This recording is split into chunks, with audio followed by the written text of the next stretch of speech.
अस्सलामु अलैकुम वरहमतुल्लाहि वबरकातुहू। प्यारे भाइयों और बहनों, पिछली वीडियो में हमने जाना आयशा ने लोगों की मदद करनी शुरू कर दी और खुश रहने लगी। ट्रेन में आयशा का भाग 4, अम्मा का असली सच। क्या होगा अगर जिस अम्मा को आयशा ढूंढ रही थी वो सच में कहीं और उसका इंतजार कर रही होगी।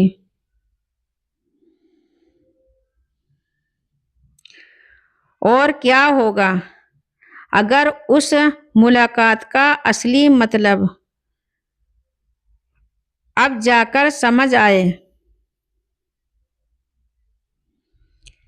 कई महीनों बीत चुके थे। आयशा अब पहले से ज्यादा मजबूत और शांत थी, लेकिन दिल के एक कोने में एक सवाल अभी भी था। अम्मा आखिर कौन थी?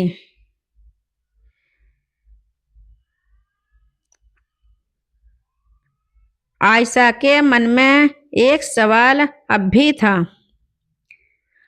अम्मा आखिर कौन थी? एक दिन अचानक आयशा को उसी स्टेशन के पास एक छोटा सा पोस्टर दिखा। उसका दिल धड़क उठा। कुछ अंदर से कह रहा था, जाओ। शाम को आयशा वहां पहुंची। कई बुजुर्ग महिलाएं बैठी थी। वो हर चेहरे को ध्यान से देख रही थी, लेकिन अम्मा कहीं नहीं थी। तभी एक सामाजिक कार्यकर्ता ने माइक पर कहा, आज हम उस महिला को याद कर रहे हैं जो हर हफ्ते स्टेशन पर आकर परेशान लोगों को समझाती थी। उनका नाम था हाजरा। उनका नाम था हाजरा बेगम। आयशा का दिल रुक सा गया।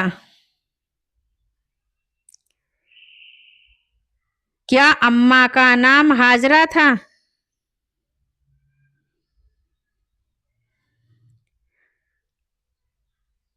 कुछ महीने पहले उनका इंतकाल हो गया, लेकिन उन्होंने अपनी आखिरी इच्छा में लिखा था,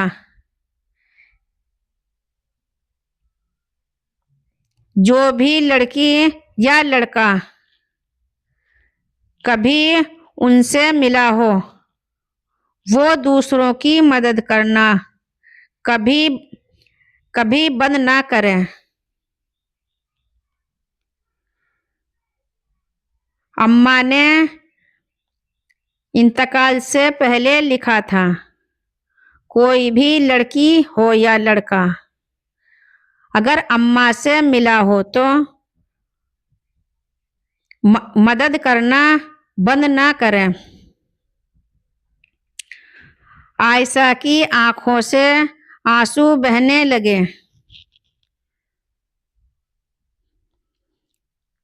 तो क्या जिस दिन उसने प्लेटफॉर्म पर अम्मा को देखा था वो सिर्फ एक एहसास था,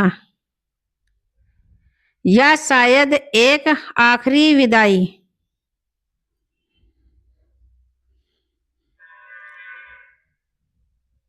आयशा को वो दिन याद आया जब वो ट्रेन में टूट चुकी थी,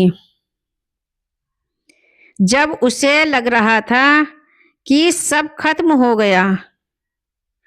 अगर उस दिन अम्मा नहीं मिलती तो शायद उसकी कहानी वहीं रुक जाती।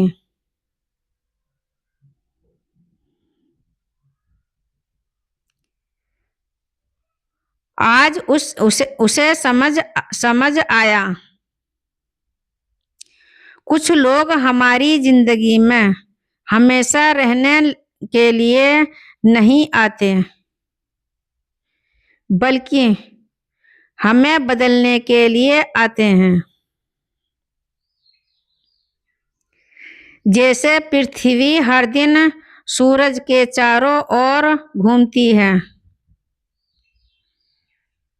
बिना रुके बिना थके, वैसे ही जिंदगी भी चलती रहती है, चाहे कोई साथ रहे या ना रहे। आयशा का नया फैसला। उस दिन आयशा ने वहीं खड़े खड़े एक फैसला लिया।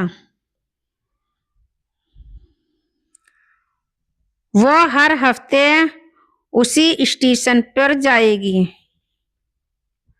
जो भी अकेला, परेशान या टूटा हुआ दिखेगा, उसे वही शब्द कहेगी, बेटा, बेटी, सब ठीक होगा, सब ठीक हो जाएगा। धीरे धीरे लोग उसे पहचानने लगे। कोई उसे स्टेशन वाली दीदी कहता, कोई उम्मीद की परी। लेकिन आयशा जानती थी, वो बस अम्मा की सीख आगे बढ़ा रही है। एक शाम एक लड़का प्लेटफॉर्म पर बैठा रो रहा था। उसकी नौकरी चली गई थी, घर में परेशानी थी। आयशा उसके साथ बैठी और बोली, जब सब रास्ते बंद लगे तो समझें एक नया रास्ता खुलने वाला है। लड़के ने हैरानी से पूछा, आपको कैसे पता? आयशा मुस्कुराई, क्योंकि कभी किसी ने मुझे भी यही कहा था।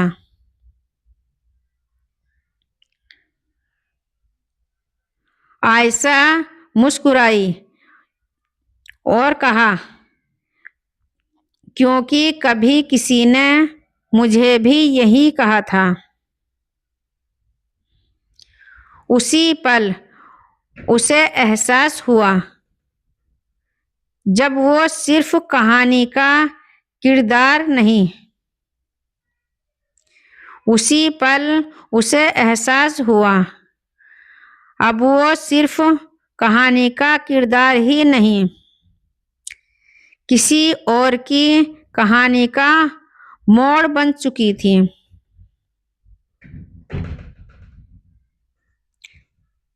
समय बीत गया। आयशा ने एक छोटा सा ट्रस्ट शुरू किया,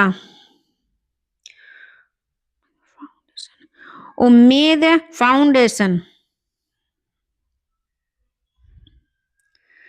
जहां वो और उसकी टीम स्टेशन, अस्पताल और अनाथालय में जाकर लोगों को हिम्मत देती। एक दिन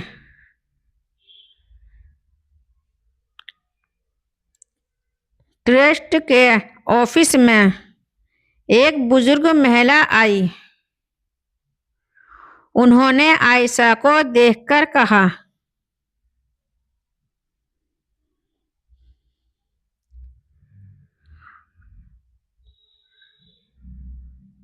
तुम्हारी आंखों में वही सुकून है जो हाजरा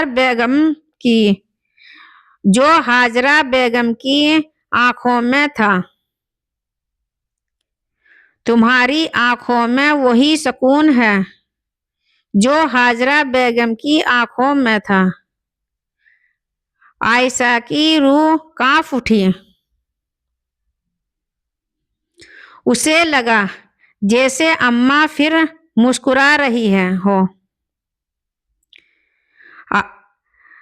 उसे लगा अम्मा फिर से मुस्कुरा रही हो। रात को आयशा उसी स्टेशन पर खड़ी आसमान देख रही थी। हवा चल रही थी। ट्रेन की आवाज गूंज रही थी। उसने धीरे से कहा, अम्मा आप कहीं नहीं गई। अम्मा आप कहीं नहीं गई। आप हर उस इंसान में हैं जो उम्मीद बांटता है। उसकी आंखों में आंसू थे, लेकिन इस बार वो दुखी नहीं थी। दोस्तों, जिंदगी में कभी अगर कोई अजनबी आपको सही वक्त पर सही बात कह दे तो उसे हल्के में मत लीजिए।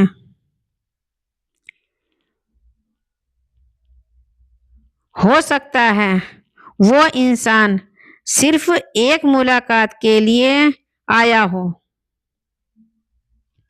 लेकिन उसका असर पूरी जिंदगी रहे।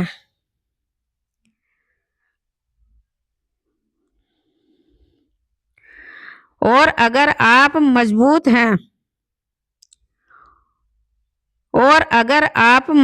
हैं तो याद रखिए, किसी और के लिए भी मजबूत बनना जरूरी है।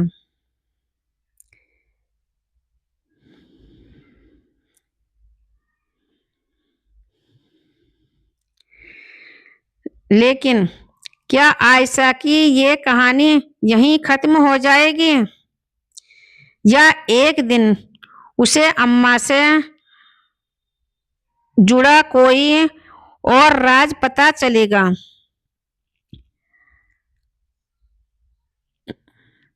अगली वीडियो में हम जानेंगे अम्मा का कोई और राज आयशा को पता चलेगा।